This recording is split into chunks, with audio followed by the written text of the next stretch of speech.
guys? Welcome to another episode of Mike Talk. I am your host, Mike G. Many know me as Mike the Realtor, but it's not about me today. I'm super excited because next to me, you don't even need an introduction. His resume is super impressive, and man, he's way younger than me. Let's just leave it there. Jamal Green, thank you so much for being here. Thank you so much, man. Thank you for having me. Absolutely. I appreciate it.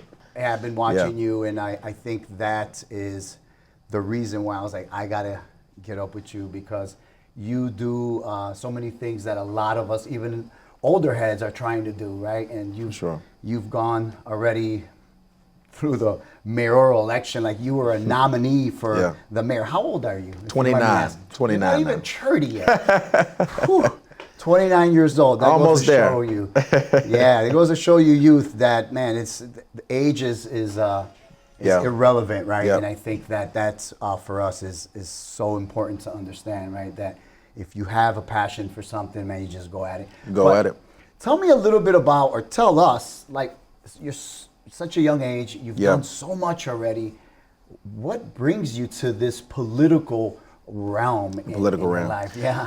Well, you know, I came from Inglewood and Gresham, two communities that are vastly underserved and disenfranchised. And I saw a lot growing up. And, you know, my eyes, especially for a young boy growing up in a neighborhood that is vastly disinvested from. And my friends, I had multiple friends that were killed by gun violence. I had situations where I was almost killed, where I was literally sitting behind a bush watching a gunman shoot 4 people in front of me. Going into schools that didn't have the investment and were just passing kids through 8th grade or through high school with a 7th grade, a 6th grade education. Kids couldn't even read, you know, watching our school systems fail us. And then in the communities where we have food deserts and just no access to resources that we should have. You know, growing up as a child in these communities, you want to give up, right? You want to. Many of these young people in these communities say, if I get some money, I'm leaving, right? If I hit the lottery, if I get a few dollars, I'm moving, an opportunity, right? Because it shouldn't be this way. Children should not have to grow up without the resources needed to thrive. And I did. And so I made it out because I wanted to make a way for other people and for other youth like me. And so as a teenager, I watched my mom throughout my life work for the post office. She's been working for the post office 35 years. Wow. And I watched her work so hard, have multiple surgeries because of the wear and tear on her body. A lot of walking. A lot of walking. She had surgeries on both of her feet. Plantar fasciitis. Yes, like several times. Oh my gosh. My grandmother was at the post office for 41 years. She had to get 2 new knees. So I saw the wear and tear on their bodies as they worked so hard as single women to provide for their families by themselves. And I was like, I want to be entrepreneurs. I don't want to do the work and you know, be working a 9 to 5 and not be able to give the life that I want to give to my family. So I wanted to be different for my family's sake and to lift up my family. And entrepreneurship was that way. But my mom was also an entrepreneur on the side. Okay. So while she was working all day, she would sell jogging suits at night. She would be selling things.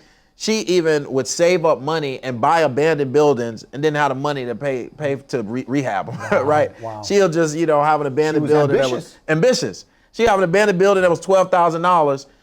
She'll pull some money out and get a little loan from the credit union, postal credit union, and buy a $12,000 place and don't have the money to fix it up.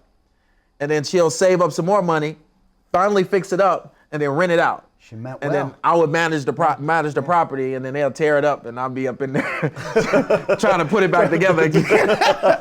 So that's fun. So my mom was always a hustler and ambitious and just trying to do what she can, hence, you know. Hence why you are the way you are. Exactly. And I got a lot of that from her, and I just wanted to do it in a way where it can actually expand and it's kind of like save the family. harnessing that ambition Yeah. and then aiming it in the right. And then just aiming it, you Yeah. know, because she didn't have no help. She didn't have no support. Yeah, She wasn't that's married. tough. She didn't have, you know, so she was a single mother of 3 children. I'm the only boy and the youngest.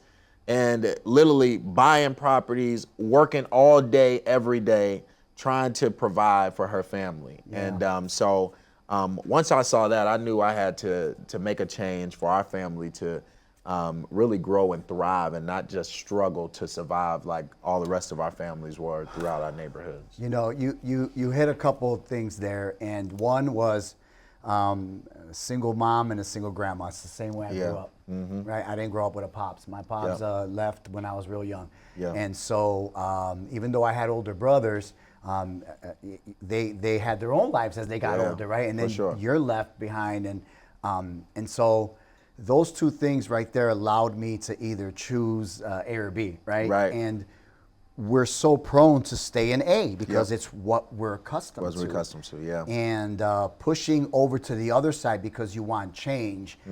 I think it takes some of us a lot longer Yeah. than some others. But for yourself and your story, how has that, all of that, and we can see how because Yeah. the fruit is already being displayed, right? For But sure. you're still 29. You're still Yeah. 29. Like, you have a long life ahead of you, right, Lord willing. Yeah. And so my thing Yeah. is for what you're doing. You Mm-hmm. said, okay, people want to go out, want to get out.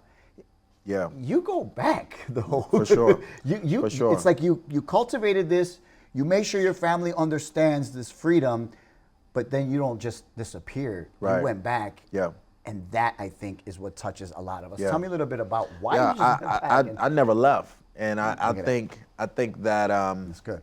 that was key because I had that vision too, and I had the ability to lead, right? And I think that when I got older and entrepreneurship became just a successful journey for me, I had the opportunity to be like, all right, I'm going out of Chicago. You know, I chose not to. I thought it was important that we invested in the communities that we came from. And I think that as a kid, I always thought about how when I was a kid going through what I was going through in our communities, that I would say, man, we got all these people who have been successful from Chicago and they all have left. Yeah. But we don't really understand how important it is that we go back into these neighborhoods so we can change them. You know, no investment. The abandoned property, you got abandoned properties been there abandoned for 20 years. Empty lots. Empty lots has been there for 20 years. They shut down all the schools. They shut them down over 10 years ago. Still are sitting in our Still sitting in our communities, community. abandoned. So in any area that you look at, from housing to our school system, to our grocery stores, to community centers, you can go through every thing down the line. They all don't have the resources that they need in none of these areas. And we sit here and just sit back in our cozy, you know, neighborhoods and other neighborhoods where the politicians live. They sit back in their cozy neighborhoods and they don't really look to use their influence and power to change these people's lives. Man. So I had to do that. Yeah. And that was the key for me. That's beautiful because I love to talk to the youth about investing. And when I say investing, it's not just money, guys. Yeah. It's investing in yourself, investing where you come from. It's like I tell the youth, you have empty storefronts in our community. You have a vision to want to open up a sneaker store, or you love jewelry, or whatever your you love to paint. And if we can provide for them, not just jobs, but a way of thinking that can shift their mind to say, I could be an owner, not a loner. There you go. You know? And I think that's key, you know, because what happens in our community, in our culture, is that we teach our children, which my mom was the same way. And, Vete a trabajar, my dad- right. Go to work, you know? go to school and go get a job, right? These are the two things that they teach us. They don't teach us that, you know, we can build an electric car, that we can code. Come on now. That we can, you know, even we don't even have trade schools anymore, you know, for real, how we used to. You know, we're not even building up the next generation of electricians and plumbers, like people who are good with their hands, you know. So the pathways are constantly getting dim to the point where all we're doing is going to get swallowed in debt. Yes. Or we're just getting a job, or after we get swallowed in debt, we just get a job that we can't even pay for the debt, you know, and it's just doing it over and over again. and that's not giving us financial freedom. So we got to have a pathway for the next innovators. These children in Chicago are smarter than Elon Musk and Jeff Bezos. Let me tell you. We have to invest in these children. We got to. We have and that's one of my biggest missions for what you're saying. Absolutely, and you keep hitting these points because going into Steinmetz now, this is going into this school year. Not all of our students can play ball. Right. Not all of There you go. not all Latino kids can play soccer. Right. Not all the Latino kids can play baseball. Exactly. Not all of us can play basketball. Basketball, right? football. Right. Yeah. There's yeah. a very selected few that are gifted that can make it even that far. Yep. What about a kid that says, I can paint, but I have no support in my school? Yep. Or I could draw, or I could do these things. And that's why I want to push for more arts and drama Yes. and acting in schools, because kids could act, kids could write. You got rappers that could write. Yep. So believe it or not, I was an actor. Me too. So No wonder. So I was ETA Creative Arts Foundation. I for saw many some of the years. movies you came some, out I in. did, Yes, did sir. a couple movies as well. Robert Townsend wrote me into, a big Warner Brothers film that I was in That's when I was just a awesome. kid. And so acting was a pathway for me when I was getting in a lot of trouble. That's what's up. I actually had a teacher. I was getting kicked out of schools, and I had a teacher tell my mom he needs to go to ETA, and she took me to ETA, and that's how I got into acting when I was real young, and that was a pathway for me because I became the star of all the plays, and you had all these people coming to see our shows all the time, and this was an outlet for me to express myself and have some fun and do some things I love. that. So yeah, I love that. acting and singing was Do you my guys thing. see us being duo cops on a movie? What do you guys think, huh? Yeah. You can play a good cop, bad cop. Who's the good cop? I don't know. Don't have to be like, oh, I'm tired. I'm gonna tired. be cool, man. This young guy's about to let you have it in the back seat. You'll tell us where it's at.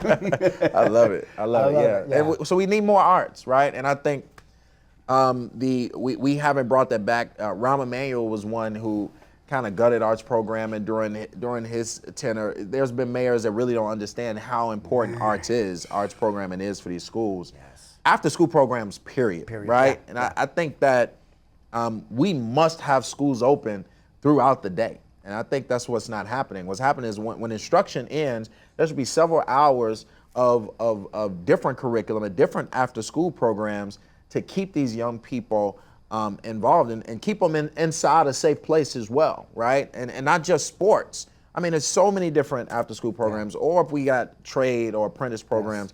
And that's why when I ran for mayor, one of the things that I wanted to do was make sure that every young person has a year-round apprenticeship, right? That's good. While we're spending millions of dollars on a million other things, and we may get into that, but we are not spending millions of dollars to make sure that every young person has a apprenticeship throughout this city. We can literally have owners, like Mike. He can grab a couple young people to come in here and do real estate work for a few hours, and the city will pay for it, right? Like, we need to be able to support our young people with jobs year round, not just through on the summer for a few weeks, for a few dollars. So the parents can drop them Yeah, off. just so they can drop them off for a few dollars. I'm talking about year round. When they get out of school, what job, where are they going to? And we can partner with CEOs throughout the city who have places for them to go and to teach them skills throughout the day. That's what has to happen so that we can save these young people and give them better pathways. Education, it's crazy because I hear some kids graduate, like you just said, and they're still on a 6th grade level. Yes. And it's just to push them out. That's it. And that, to me, it breaks my heart because you're not giving them an opportunity. You're not believing in them, right? And it's almost like, all right, well, let's just forget about them. I got to worry about me and my retirement, and my pension. Yeah. But then don't complain when our kids are on the street finding the time to do things that they shouldn't be. They shouldn't be doing. And that's where that after-school program is so key and vital. Yeah. And I love that Steinmetz is starting to get a lot of those. I go into the music. Jesse's shout out to Jesse. Lets us go in there and have conversation with the youth there. And you look at his board, and it's got so many after-school clubs that kids have to go and chop it up and try to find that drive. to bring out their And gifts that needs to be talents. the case all across the city. And it should be mandated. If every child in a public school should be mandated after between 3 and 8 o'clock, where are they? Yeah. Either they have an after school program or an apprenticeship or a sport. Like we should know where every child is during that time period and make sure that they get home safely so that we can save our children, and that is what I want to see happen in our city. And when you talked about the kids that are passing with 6th grade education, when I was in school, in high school, I mean, I had kids, seniors, I was in senior classes as a sophomore, and they didn't even know how to read. And I was like, damn, they're about to graduate. Wow, cow. right? And they're literally just graduating kids from high school with a 7th grade education. And these kids don't have a pathway. They don't know what they want to do in life. And that's why most of those kids, or a lot of those kids, are either have been killed or in jail. Or, I look back at some of my friends and I was telling me like, dang, what happened to him? I talked to my friend and be like, oh, he was just in jail for armed robbery for 10 years, for how many years, and he just got out. And I'm like, what? He been in jail all this time since school, and these are young people who really have potential to do other things. Where you knew them in school and they were like, you were like, man, this kid's gonna be somebody. He's gonna be somebody, and we didn't give them that pathway and opportunity to tap in. I'll tell you a story about how it happened for me. So I had a lot of troubles in school, and it wasn't until I became a teenager where my mom, so another thing my mom did is she started putting great mentors in my life. That's it. And she put me in a summer camp called Simba Camp that I now have my kids in. That really, made me more expressive, and they were able to hear a lot of the things that really I was hurting from as a child that they were able to help me with. Then I had mentors that grabbed me and said, no, I'm gonna mentor him, and I'm gonna walk life with him. And I think we all need that.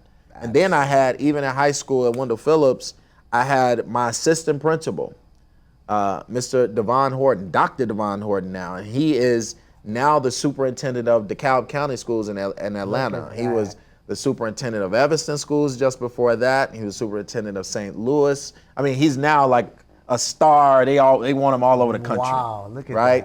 that. And a powerful man. He saw something in me at 15 years old. He made me the head of youth programming in our high school. What? So as a teenager, I was in control of all of the talent shows, Def Jam shows, peace marches.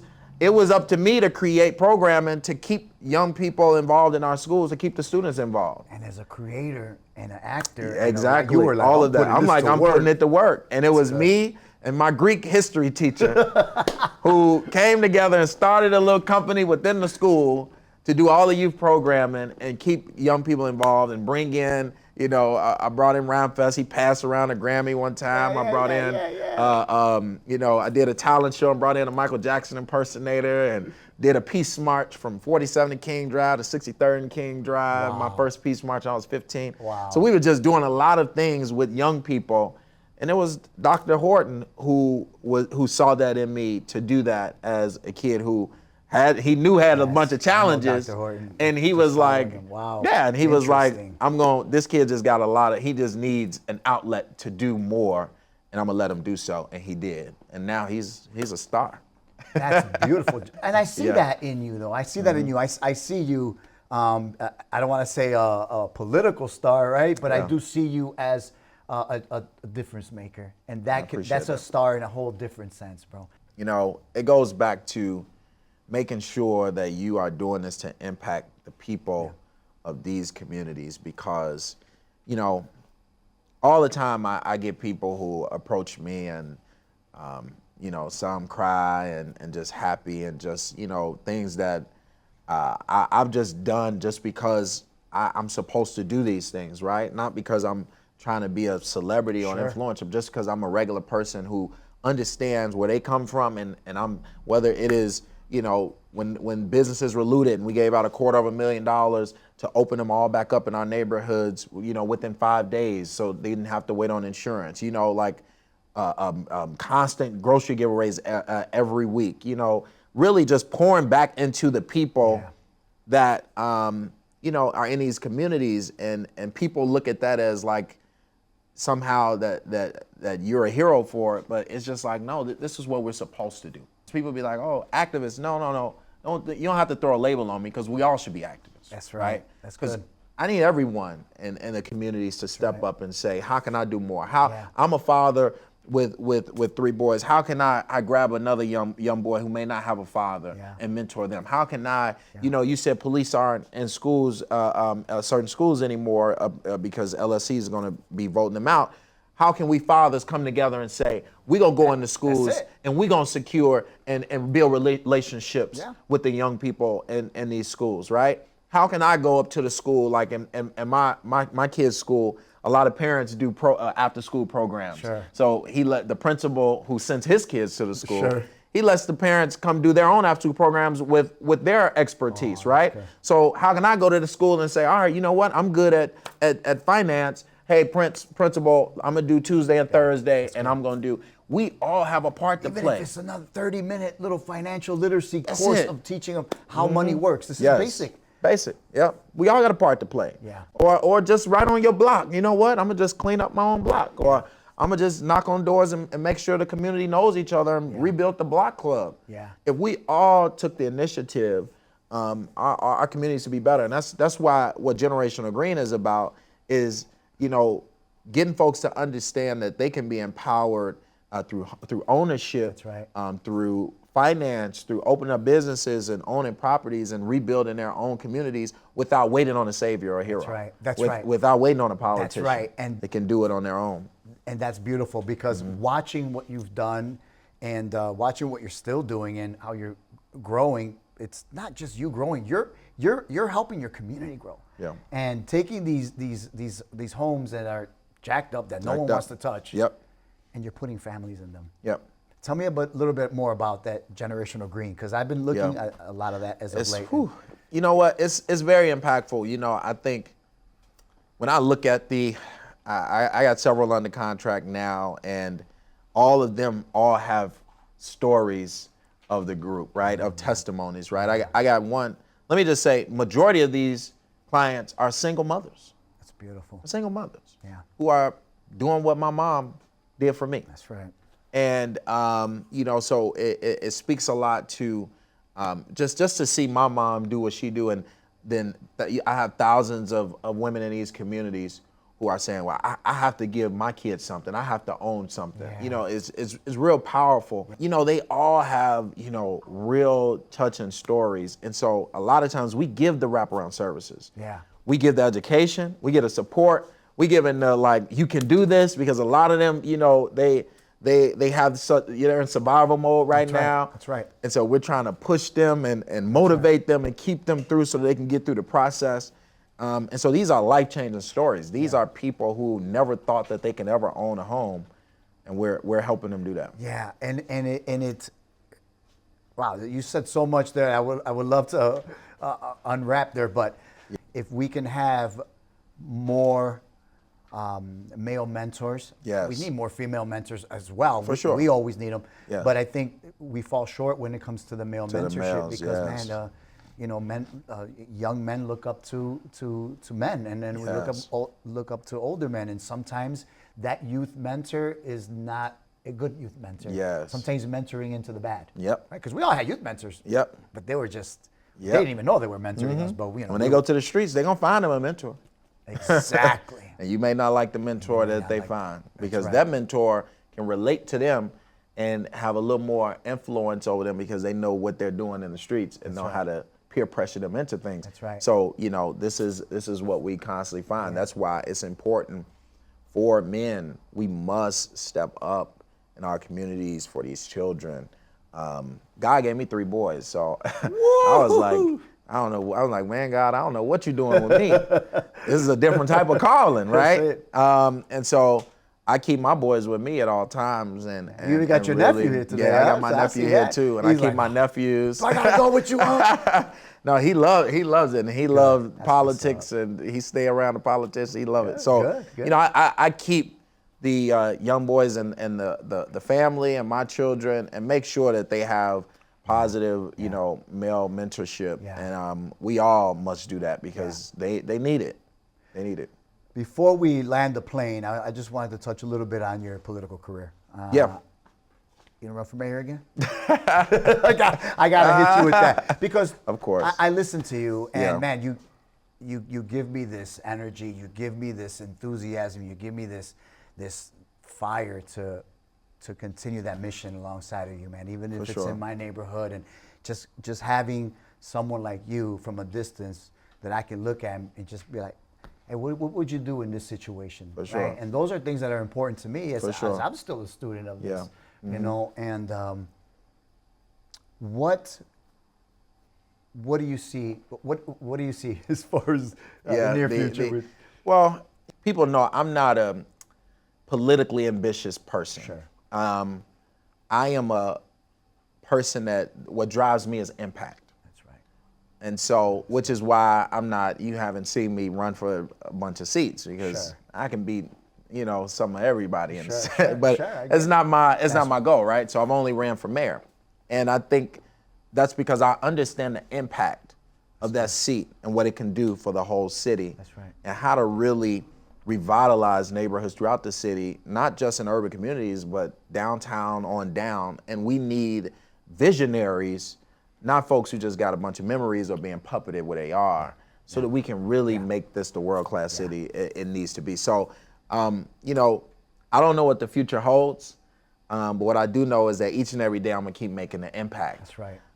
And you know, if that means that I can make an impact in another way at some point, we will see. But I do know we got a one-term mayor. That's for sure. Yeah. So we'll see what Yeah, happens. and I wanted to touch on that a little bit because you said something again that just struck a chord. It's I'm not politically motivated, right? Like Yeah. you have the priority of your community, Yeah. and that's what and I feel like that's what our city always needed, was a mayor that has walked Yes. the streets, that has Streets. actually been around, that has actually been impacted in a negative way. Yes. And it's okay for that mayor to be like, yeah, I used to be A, B, and C. Yeah. Used to be. Yeah. But this is the reason why I'm here today, Yeah. to make a difference, because I know what it is to be there. be there, yeah. Right? I was a troubled kid. And that's I understand the There's so school many- system more than anybody. so look at that. CPS. Yeah, CPS. Right? Yeah. And that's a whole nother topic of Yep. conversation. Now my kids, all three, go to a CPS school. So, you know, what you said is important. Is community, and that's all of us, right? Yeah. And I think that we have to have a city where we all are coming together, and not demonizing each other. Yeah. There's the powers that be wants that to happen. Sure. From the public schools to police officers to community members. You know, it is their goal to keep us all divided and fighting amongst ourselves, Man, that's- while we don't have what we actually need to be better in our city. And the reality is that we all need to be together. right. Some of my best friends are police officers, right? You know, they pick my kids up from school, That's and you awesome, know, though. so That's you know, community, it's though. community. It don't matter But a someone job. We are has to- people. You know, we are all right. people. That's right. We all have our own pathways and our own jobs, but we are all people and we're all humans, and That's right. we all have common interests. I don't care if you're Republican, Democrat. That's I'm right. independent. I saw that. Yeah. I don't lean on no side. I believe in common sense, right? And so we all can disagree, but we all are people. We all want the same things, right. and we got to bring people together. And to agree on, sure, there's secondary issues, man. That Right. like, at the end of the day, it's not going to make or break my relationship with Right, you. exactly. Because I got friends on the blue and the red. Right. You know, and that's not the blood and the crit. You know Right. Because the politicians It's the are the real blood and the politicians. crit. Exactly. That's the truth. But Yeah. my thing is the independence is it's like, man, just Yeah. looking out for the better of my neighbor. That's Isn't That's that it. common? Don't take these powers to be personal. Don't take politics personal. I hate to see us fighting over politics and hating each other over it. Yeah. We know that we have to live down here. We know we have to live down here. Man, The powers that be, Come on. from the military industrial complex and the powers that be that's making billions and trillions of dollars, they don't have to walk these streets. They don't want us to know about compound They don't want us to interest. know about it. We have to live here. We shouldn't be against each other. So we can disagree. I fight with my friends all the time. Even police. I love when police situations happen because we be in the house and I be up in there with all the police officers and we be fighting and cussing each other out and drinking and playing pool, you know? And so, but we can do that. And then, you know, we can eat dinner later. You know, we have to have a spirit of, we love each other as humans. Amen. And we love each other, children as our children. Amen. And we bring it back the village and we're supporting each other. And we're not gonna let the powers that be divide us. That's right. We just want common sense. We're not gonna disagree on everything. You know, we're gonna make mistakes. We may not, some things that we do or some things we want done may not work, but we can get to a common goal if we all work together. Man, I wish I could talk to you all day. I know We'll be you. all day. I know you got to go back south. You're like, this is far. I love how big our city is. That's beautiful. And I was telling my nephew on the way here, you know, just going through neighborhoods. Crazy. You know, this is a large city, and it's so many different people, so many different backgrounds, so many, you know, beautiful people throughout our city, beautiful neighborhoods. Yeah. And a lot of us haven't even been to each other's neighborhoods. That's right. And then I challenge folks to just ride around this city and see, that's crazy, you know. because as realtors, man, they sending us to Austin. Everywhere. They sending us to West Englewood. Everywhere. Clients like, hey, I got to go to West Englewood. I'm like, all right, hold on. Let me call Jay Marv and see if he wants to meet me over there real quick.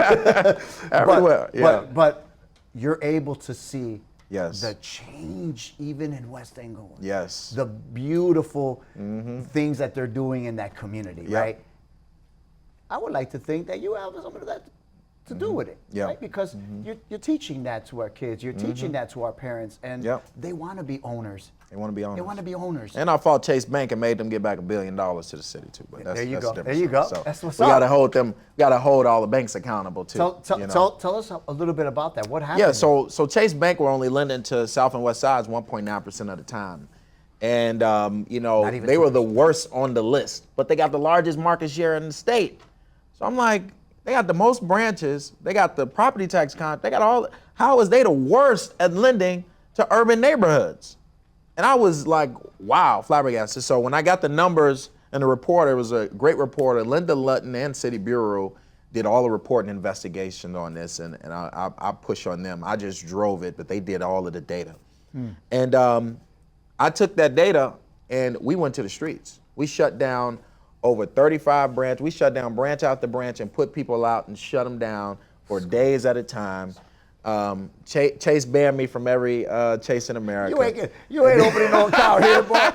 You're done, bro. They shut down anything. I had a little investment account. They sent me checks and everything. It was like, you can't have no business with Chase. Wow. And then after a while, they came forward and they said, J-Mal made us see something differently, and we're giving back $1 billion to the city. And so, you know, it just shows us what we can do if we work together. That's right. And if we know we all have common interests, we want to get somewhere. We know the powers that be who really are doing all of us wrong. That's right. If we team together and stand against them, we can get some results for us. And we saw that with the Chase movement. We believe a lot of lies, folks. Yeah. We believe a lot of lies. Yep. And I think when you have a gentleman like J-Mal here to expose those things, you're gonna get pushback. Of course. You're gonna get pushback. I'm used to it. But I was gonna say, but you're resilient. You're a fighter, and again, not even at 30 years old, I see you being the mayor of this city one day, man. If you want it, I mean, I see the hard work because it's not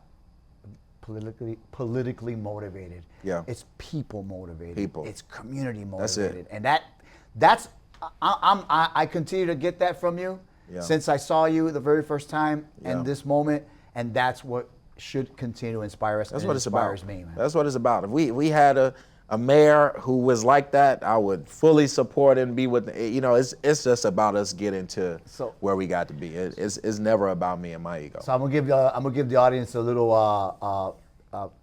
little behind the scenes things, because I'm actually writing a series right now, and in fact Raymond knows about it, but I'm starting to twist it up a little bit because of you know, Netflix and all these series are really good. You know, you write a good series, it's gonna be binge worthy. Right. You know? So I want to write something about a Chicago mayor. Wow. But the mayor that I see, Yeah. but still with all the political All the drama, political drama. right? And I'm like, Yeah. I think we got a good team here to put this together, man, you know? I love it. Yeah, so I That'd be think good. when it comes you know, to they that, stole my. Y'all ever saw The Mayor? They did a few episodes and they canceled it. I did see that. Yeah, they stole my story. Yeah, my mom was a mail lady and everything. You know, his mom was a mail What? lady, and he was That an was activist. your story? Man, yeah, go watch it and you'll see. If you watch the show, you'll know. Like, dang, everything. Even his mom a mail lady. Everything. We're gonna have to get them producers. Yeah. I'm about to say, But man, we have to gather up some Chicago Gather up cats. You Chicago. don't want them to come knocking on your But door. they have done that, you know, and they've done that a couple times on some shows, and I look at that as flattery. I don't get mad at it. Yeah. And I think Star did it one time with Star, yeah. They did it one time. So it was a couple of Chicago shows who like utilized pieces of my story to Interesting. Be a part of their show. It's a privilege. And it's a privilege and an honor. And I think I just care about the work, man. That's and, right. And when I can see these people in our communities empowered to do more, and they do more, and we get to a better place, that will make me happy. And I can retire and put my feet up, man. If anyone wants to support your movement, your vision, your mission, how can they find you? They can find me everywhere at Mayoral Green. I ain't hard to find on social media. If you want to get support on home ownership, you go to financial literacy, generationalgreen.com or Generational Green anywhere. We got a credit repair program, tax clinic. We do everything. We're a one-stop shop to make sure that everyone has the ability to And be I owners. love that you do that in your community because that's exactly what we're doing here at GMC Realty in love it. Belmont Cragen. I love Teaching our families financial literacy, Yep. helping them restore their credit. Yes. They have no idea the impact, negative impact that they're Yes. doing for themselves Yep. when they just ignore their credit. Ignore their it's credit. like, and so teaching them to run it, you know, Yep. once in a while to see Yep. where you're at, because you don't know where you're going if you don't know where you're at. Yep. Right? And so everything that you just mentioned, exactly. important. Helping them with taxes, right? Especially Yes. here in the Belmont Craig community. A lot of our neighbors can purchase with ITIN, Yep. and they don't know that. And they don't know. Or they think it's like 30% down. I don't have all that money. Yep. It's like, no, nowadays there's a lot. lot of resources. 5% Yep. ITIN. Yep. So And I got people with 580 credit scores that I can get a $10,000 down payment grant with a 580. Grants, so guys. It's so many different options of support Yeah. to get in the club with owning a home. Yeah. And it's just about educating them, and right. then us pushing on these lenders to say, we need you to come up with more programs, to support. and more grants. And because more I grants. feel like they're little $700 grant. Yeah, Yeah, that ain't Come no. on, man. We We need a real grant. $750, and then grant. you got to pay it back sometimes. I'm like, come Exactly. on, that's not even a grant. Yeah, so we It's a got to push loan. on them. It's a loan. So we got to push on them That's right. to support us, and when we all come together to say, hey, these are what our buyers are needing. We need y'all to do what y'all have to do on the lending side, since y'all care about our communities, right. so that we can make sure that everyone has the power to own. And then we teach them how to be communal, and now let's build block clubs, and now let's do Yes. more with our communities, Yeah, and yeah. that's what it's about. And it brings everyone out. Bringing everybody together, man. Especially tacos. I'll be putting tacos in the back, man. It bring everybody out. I'm about to tell you to come through. Ready to tacos? Hey, I'm I coming through. forgot you vegan, though. I get some vegan Oh, yeah, I tacos. am vegan. You got some vegan tacos from me? Give me Oh, some we vegan do. tacos. We do. There's a spot not too far. That's a spot too far. I Next love time it. I'll bring them. I love Before I leave, though, my friend Sean at Beverly Express Car Wash wanted me to Okay, give you these free nice, car nice. washes. So Hey, right by me. Look at that. Look at that. So Suds Car Wash In my friend Sean. neighborhood. Okay, we Yeah, got he some owns free that car washes. There you go, you got some Okay, car all right. washes. Shout out to him. you go. Tell him I will for sure. He's Cause gonna use them. All I right, ride past every day. now you can just. I gotta wash Now you my just car come real on quick. through. Jamal, man, it was an Thank you so honor much, man. and a privilege I having you. I appreciate you. appreciate you being here, Thank man. you. Stick around. You don't have to leave. We got some little goodies there. We got some food and some little some good water. Though. I got some good water. Thank you so much for having me, and thank you for all that you do. No doubt. Thank you, bro. We'll stay in touch, though. Thank you. There you go, guys. You had it straight from Mayoral Green. Thank you so much for being here. Guys, you can find my show, Mike Talk, on my YouTube channel. That's Mike the Realtor Chicago. And you can find it on Mike the Realtor Chicago on Facebook as well. All right, guys. Till next time, peace out.